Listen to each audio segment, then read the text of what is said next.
Welcome back to my channel, Miss Personal Finance. In today's video, we are going to be discussing a reset. In this case, a financial reset. You see some budgeters doing this because, especially on a financial journey, sometimes you just get burnt out or you lose motivation or you kind of get off course. So it's definitely a good idea no matter what time of the year. It doesn't have to be in January or December. Whenever you feel this way, it's good to kind of take a step back, reevaluate, and reset your financial plan, your financial goals.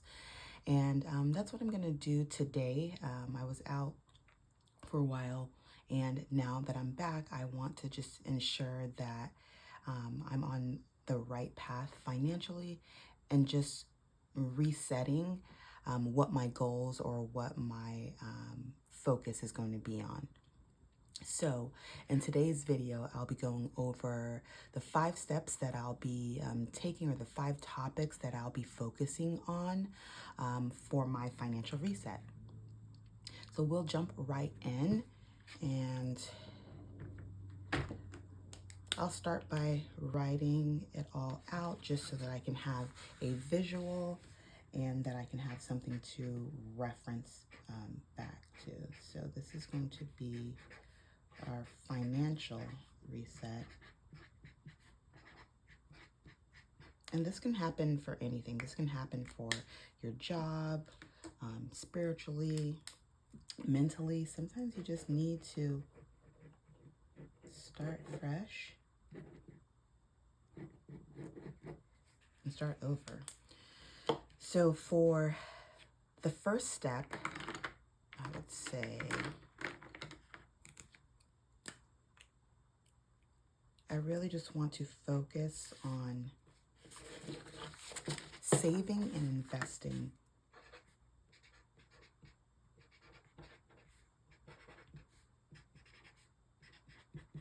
Now this, I say all the time, pay yourself first. Saving and investing, you'll just never regret it. So when you're going through your budget, and even if you have very low income or little to no income, start small. This could be literally as little as $5. Then you can gradually move up to $10, $20, even $50 a month. But just building that habit and that consistency is going to be key. And as we know, budgeting or your finances is all about discipline and consistency. So saving and investing.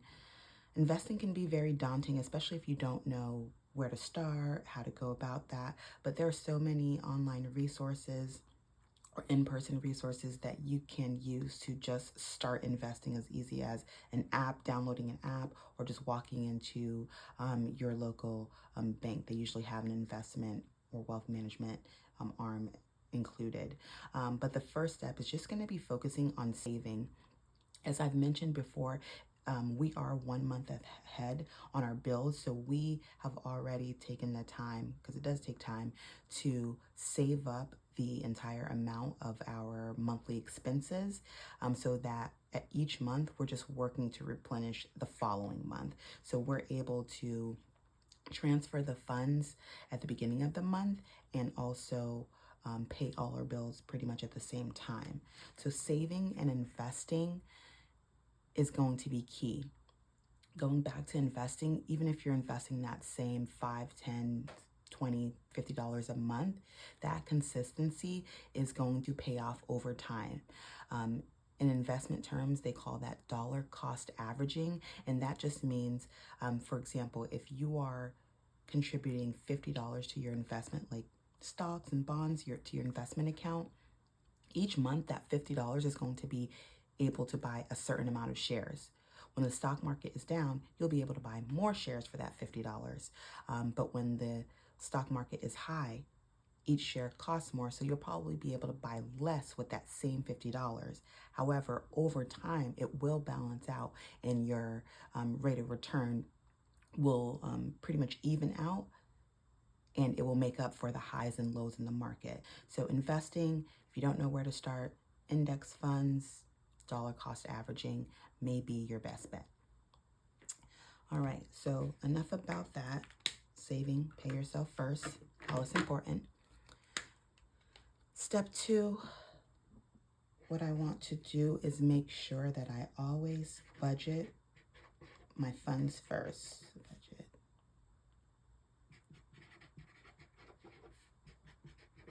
And this can be any source of income. So whether this is your regular W-2 income, your paycheck, maybe you're getting a tax refund, maybe you're getting a bonus, any kind of income that's coming into your household, into your budget, budget those funds first. Nothing is worse than having a chunk of money and then a few weeks later not knowing exactly where each dollar has gone and not having anything to show for it. So before you even get the funds, no matter how small or large the amount, budget your funds first. And you'll find that you would be able to focus more on the financial goals that you have, and that you're able to allocate those funds more appropriately and more aligned to your financial goals. So always budget whatever money you have coming in first. Sometimes it could be hard due to scheduling to budget that next month, but try to create that habit where you're doing it either at least by the last week or even on the first day, but literally before you get the funds. All right, now the third thing I want to focus on is avoiding credit card debt.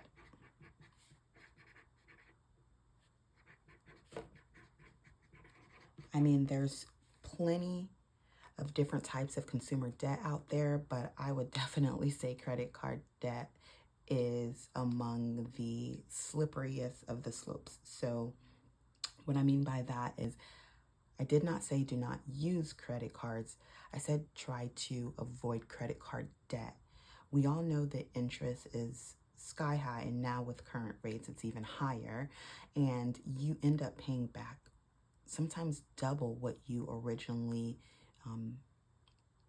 used on your credit card due to high interest fees, as well as other fees like annual or card subscription fees. So avoiding credit card debt, I can go into a whole spiel about that. I actually probably will, but avoiding credit card debt is what we are going to focus on. And if you have the discipline to use, say, a reward card and pay it off in full before the statement date, not necessarily the due date, but the statement date before it is reported on your credit report, before it accrues any interest, then you can basically have a win-win situation where you are avoiding additional debt, you're avoiding additional interest charges, but you're also gaining either the reward points, the cash back, the travel rewards, whatever the case may be. But that's definitely going to require a lot of discipline and getting into the groove of always paying your card off in full at the end of the month. So that could be a little difficult for some folks. I have mixed feelings on credit card usage because I do like to take advantage of the rewards. However, most people, if you're not paying it off in full, then your rewards that you get don't even equate to a fraction of what interest is being charged monthly. So you definitely have to be careful with that. So that's a delicate balance, and you don't want to get in over your head spending money that you don't have. All right, so after avoiding credit card debt, I would like to focus on, this is the biggest one. Whether you follow Dave Ramsey, whether you follow The Budget Mom, Asia Dang, whoever,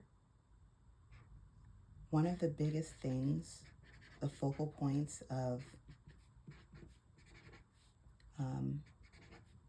financial or budgeting journeys is going to be debt elimination. No matter how you do it, I don't care if you use the snowball method where you pay the least to the greatest amount of debt. I don't care if you use the avalanche method where you're starting with the highest interest rate down to the lowest.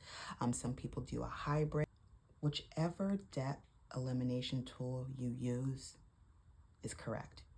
Whatever works for you, whatever works for your household, your family, whatever you're doing to not decrease, but eliminate your total amount of debt is what I would recommend. Because at the end of the day, when you think about it, the money that you spend, or in this case, like waste every month towards interest charges or towards debt alone, can be funneled toward other financial goals like saving and investing. So debt elimination actually probably should be number one because how important it is. And I don't want you to get hung up on which method am I using? What does my budgeting kit look like? Whatever works to decrease your debt is the best solution. I know that can be very difficult if you're on a tight budget, if you're on a fixed income, if you have low income. You have to start by creating a margin, and that's whatever little bit of extra that you have every month that you can start to snowball or start that momentum into tackling debt. Honestly, in our society with consumerism, it's mind-boggling to think of a world without debt. No car payments, no credit card payments, no personal loan payments, even no house payments. But it is possible through, again, consistency and discipline. And that's a very great goal to shoot for or try to attain, because debt elimination is the key to helping you gain financial freedom or financial independence. All right, so the last thing on my financial reset is going to be, all right, this one I may need to explain a little bit, but it is operate as if your, I want to say job or income, your source of income will end soon. Okay, so if you have a salary W-2 job, if you're self-employed, if you have passive streams of income, whatever the case might be, operate as if your income will end soon. Now, to be very clear, this is not stating operate in a state of fear, of constant, I might lose my job, or we may go down to 1 or 0 income for the household. No, what I mean by operate as if your income will end soon is, imagine if you were going to be laid off, but they told you in advance and they said, hey, we need you guys to stay on board to wind down operations, and that will be over the course of the next 8 to 10 months. I bet if you were told that in January, you would spend those following paychecks, those following months, saving, budgeting, working towards your financial goals so that you could be in a good place or position when that date came, right? So using that mindset and shifting your mindset to operate as if your income will end soon will help you to better focus on your financial goals and keep on track. So again, I don't want this to come off as you're operating in a state of fear that you're always going to lose your job next week, next month. But to be honest, you actually never know. That very well may be the case even right now.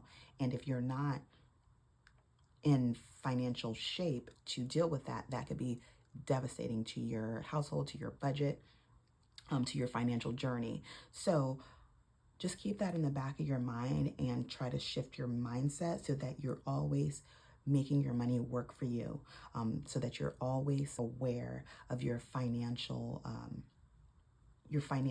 state. Now, those are the 5 steps that I'll be taking to kind of reset both our household and our business budget, focusing more on debt elimination, debt payoff, and operating as if our income will end soon so that we make better, smarter financial decisions. So your financial reset is or may look different than mine, and that's okay. Again, sometimes it's just taking a step back, assessing the environment and making those necessary changes or tweaks to get back on course. And I do feel that this will be a great starting off point for me to reset and to start over by shifting our priorities just a bit. Some of these are the things that we're already doing, but this gives us a better or clear vision as to what we're gonna work on for the remainder of the year. Okay, well, that's it for this video. I hope you found it helpful. Please like, comment, and subscribe. And remember, whatever area you put your energy and focus toward, you're bound to see progress. See you next time.